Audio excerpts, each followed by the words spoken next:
Hello everyone, কেমন আছো সবাই? আশা করছি সবাই ভীষণ ভালো আছো। আমিও ভীষণ ভালো আছি। অনেকদিন পর আবার তোমাদের সাথে একটা ডেইলি লাইফের ব্লগ শেয়ার করতে আসলাম। এবারের ভাইফোঁটাটা আমরা কিভাবে কাটিয়েছি, কতটা মজা করেছি আর কি কি করেছি সবটাই আমি এই ব্লগে তোমাদের সাথে শেয়ার করব। তো ঘুম থেকে উঠেই আমি আর ঝুমি চলে গেছিলাম কাকিমণিদের বাড়িতে দুব্বা তুলতে। এই দেখো ঝুমি এখানে সুন্দর করে দুব্বগুলো বাচ্ছে, আর এই শিয়াল পণ্ডিতটা পড়তে বসেছিল, কিন্তু ওর পড়ার মন তো একদমই ছিল না। এরপর বাড়ি এসে স্নান টান করে তারপর সমস্ত ভাইফোঁটার জিনিসপত্র জোগাড় করতে লেগে যাই। মা পাশেই পুজো দিচ্ছিল আর আমি ফোঁটার সমস্ত জোগাড় যন্ত্র করছিলাম।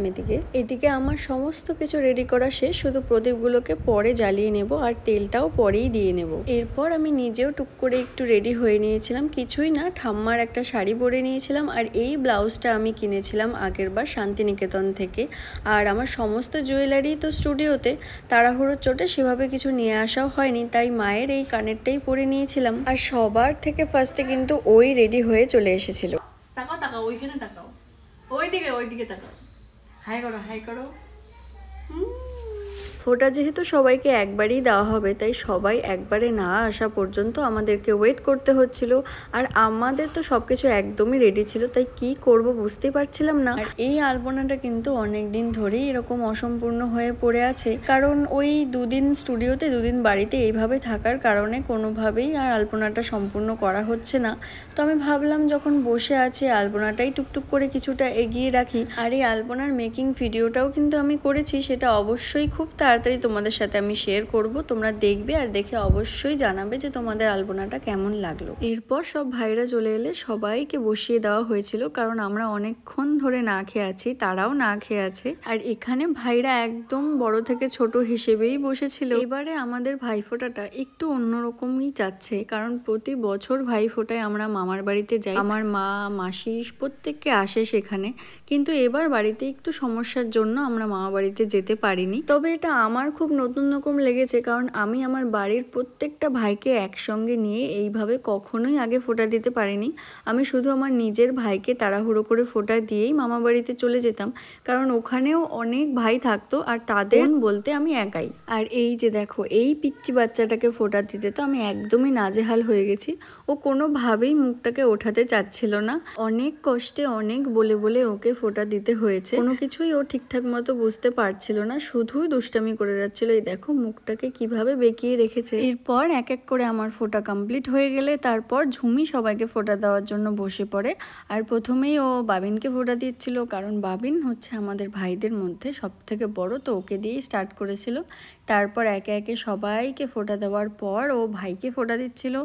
আর এখানেও ওদের দুজনের দুষ্টামির একদমই অন্ত ছিল না। ভাই প্রচণ্ড রেগে যাচ্ছিল ওর ওপর, কারণ ও নাকি ঠিকমতো নিয়ম মেনে ফোঁটা দিচ্ছিল না, সেজন্যে ভাই এখানে রাগ করছিল। আর ও নিজেই বারবার শিখিয়ে দিচ্ছিল যে এটা এভাবে করতে হয়, ওটা ওভাবে করতে হয়, এটাকে এইভাবে কর, তুই ভুল করছিস। ও হচ্ছে বাড়ির সব থেকে ছোট্ট সদস্য আর সবার ভীষণ আদরের, আর সেই আদরেই ও বাদর হয়ে গেছে। আর এই যে প্রিয়াও চলে এসেছে ফোঁটা নিতে। সব সময়ের মতোই প্রিয়া লেট, আসলে কিছুই না, বাড়ির কাজ গোছাতে গোছাতে ও লেট হয়ে গেছিলো। আর আমিই বলেছিলাম যে ফোঁটাটা আমাদের বাড়িতেই নিই, সবাই এখানে আয়, এখানে এসে সুন্দর করে সবাই ফোঁটা দিত, তো সেই জন্যই ওরা চলে এসেছিলো এখানে। এরপর সবার ফোঁটা দেওয়া কমপ্লিট হয়ে গেলে আমি আর জমি মিলে সবাইকে খাবারগুলো দিচ্ছিলাম। সবাই তো সকাল থেকে উপোস করে আছে, আর সবাই ছোট ছোট, তো স্বাভাবিক সবারই একটু খিদে লেগে গেছিলো। আমরাও উপোস করেছিলাম। আর এই পিচ্চি বাচ্চাটা কিন্তু উপোস করেছিল না, আসলে ও তো খুব ছোট, সেজন্য ওকে আর উপোস রাখা হয়নি। এরপর এখানে আমরা দু বোন মিলে ঢং করছিলাম, যা হয় আর কি। আর এই দেখো কিভাবে খাচ্ছিল, চোখ ঠোক বুঝে একেবারে খেতে বসে গেছে, মুখটা দেখেই মনে হচ্ছে দুষ্টুমিতে ভরা। আর এই যে আমার আরেক ভাই, সেও খাচ্ছে, তবে ও ভীষণই শান্ত। এরপর আমার আরো দুজন ভাই এসেছিল ফোঁটা নিতে। হ্যাঁ, ওরা হয়তো আমার নিজের ভাই না, তবে আমার নিজের ভাইয়ের থেকে কিছু কমও না। এরপর আমার পিসিরা চলে এসেছিল আমার বাবাকে ফোঁটা দিতে। আর এই যে এখানে ছোট পিসি ফোঁটা দিচ্ছে। আর এরপর আমার মার সাথে আমার পিসিদের একটু ঝামেলা হয়ে গেছিলো গিফট দেওয়া নেওয়া নিয়ে, যা হয় আর কি ওদের মধ্যে। তবে আমার মাকে কিন্তু ওরা ভীষণ ভালোবাসে। আর এরপর এখানে হচ্ছে কাকুর ফোঁটা।